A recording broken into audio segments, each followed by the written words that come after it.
काम नहीं है। राहुल लड़ रहे हैं मगर रायबरेली से और केएल शर्मा लड़ रहे हैं अमेठी से। क्या कहेंगे, क्या वजह रहेगी? डरो मत कहते कहते अब अमेठी से लड़ो मत। आज जिस प्रकार से राहुल गांधी ने अमेठी को छोड़ दिया है और कांग्रेस पार्टी ने बताया है कि प्रथम परिवार के किसी भी सदस्य में यह दम नहीं है कि वो अमेठी से स्मृति ईरानी जी के मुकाबले में लड़े, तो एक बात स्पष्ट है कि अब कांग्रेस पार्टी ने भी स्वीकार लिया है कि अब की बार 400 पार एनडीए के लिए और उत्तर प्रदेश में 80 में से 80 सीट आने वाली है।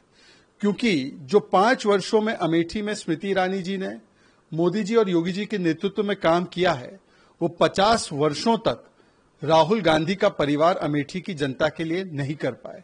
और इसीलिए जब अमेठी की जनता ने रिजेक्ट कर दिया तो राहुल गांधी जी वायनाड चले गए। अब वायनाड ने भी रिजेक्ट कर दिया है तो राहुल गांधी जो तथाकथित सेफ सीट मानकर रायबरेली आए हैं, तो रायबरेली के लोग भी इस बार ऐसे सांसद को चुनेंगे जो उनके बीच रहेगा, ना कि जो विदेशी दौरे पर निकल जाएगा। और जहां तक सवाल है केएल शर्मा जी का, जब मीडिया के कुछ बंधुओं ने केएल शर्मा जी से सुबह कहा कि आपका नाम घोषित हुआ है अमेठी से, प्रियंका जी और रॉबर्ट जी के आगे आपका नाम आया है, तो केएल शर्मा जी की जो प्रतिक्रिया थी, उस प्रतिक्रिया को देखकर मुझे तो कम से कम ऐसा लगा कि कहां फंसा दिया यार, ये उनके मन में था। तो इसको अंग्रेजी में कहते हैं स्केपगोट बनाना। केएल शर्मा जी को शुभकामनाएं। कम से कम राहुल गांधी जी जो दम नहीं दिखा पाए, केएल शर्मा जी दिखा पाएंगे, परंतु नतीजा वही होने वाला है, 80 में से 80 सीट भाजपा और एनडीए यूपी में जीतने वाली है। शहजाद, जैसे कि राहुल अमेठी से नहीं लड़े, क्या वजह रही? काम नहीं किया या क्या है?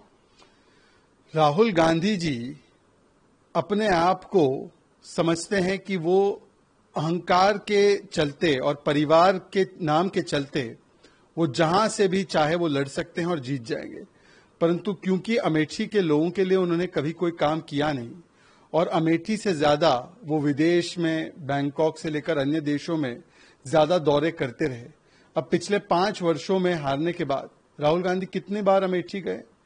50 वर्ष में राहुल गांधी के परिवार ने अमेठी में अपना घर नहीं बनाया।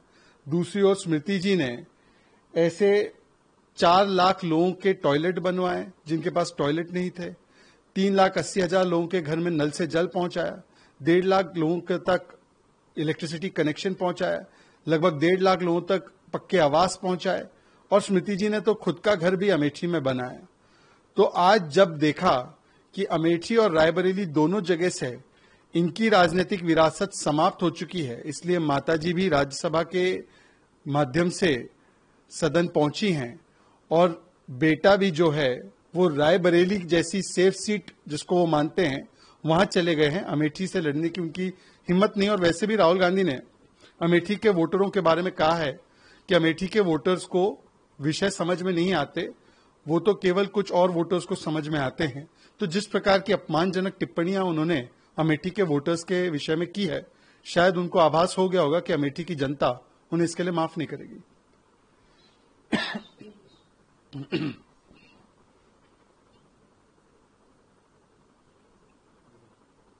Rahul Gandhi is going to file nomination from Raebareli and KL Sharma is going to file nomination from Amethi. What do you would like to say about? डरो मत कहते कहते राहुल गांधी अमेठी से लड़ो मत. This has become the new slogan of Congress party. And today with this announcement, Congress has confirmed that not a single member of the first family is able to contest in what they used to call as their pocket borough of Amethi. Because in the last 50 years, Rahul Gandhi and his family have done nothing for the people of Amethi, which in the last 5 years, Smriti Irani ji under the leadership of Modi ji and Yogi ji has been able to deliver. And therefore, they know that in Amethi, even the members of the first family don't stand a chance against Smriti Irani. So they have chosen a so-called safe seat in Raebareli. First, Amethi rejected them, they went to Wayanad. Now Wayanad is rejecting them, they are coming to Raebareli. It also shows how they have use and throw mindset towards the people of Wayanad.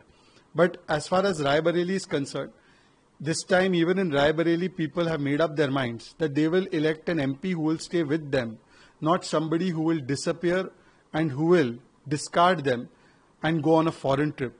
And therefore today, one thing is very clear, that the Congress party has admitted that the first family's political existence in the entire Amethi has been completely obliterated.